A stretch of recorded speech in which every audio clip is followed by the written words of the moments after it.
So far, Hegel's really just been describing sensuous certainty from sensuous certainty's perspective.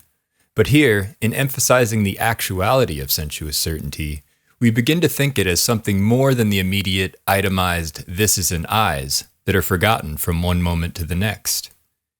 We can begin to see it as a movement towards a new form of consciousness.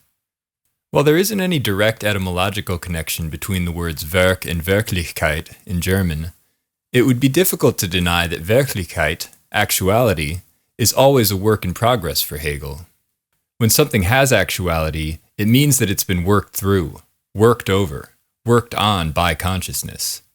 We, the observers, are not actually doing any of this work for consciousness. We're more like the project managers trying to understand why it's so behind schedule and over budget. Or better, we're like the audience witnessing the often tragic irony of consciousness and its countless failures to truly know the object, its fate.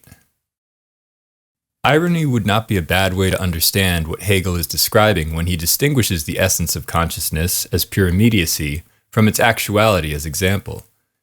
Except that Hegel is not talking about our awareness or anticipation as spectators of what's about to happen unbeknownst to consciousness. As a character or dramatic personage, consciousness is confined to a particular series of events or narrative.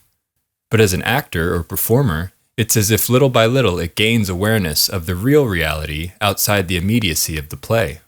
But as sensuous certainty, consciousness does not even know itself yet, let alone how to act in the role of another.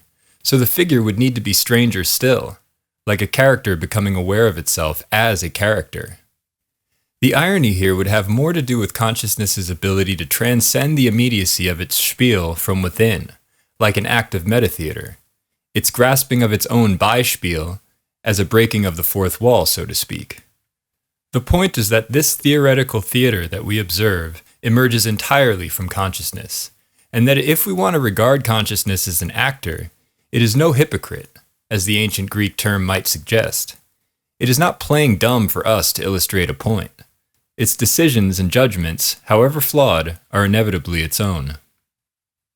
Simply by reflecting on consciousness, in a manner that consciousness will soon be reflecting on itself, we begin to grasp the object not as an immediate this or that, but as the medium out of which all future mediation will spawn, like the first life forms on Earth bubbling up out of some primordial swamp.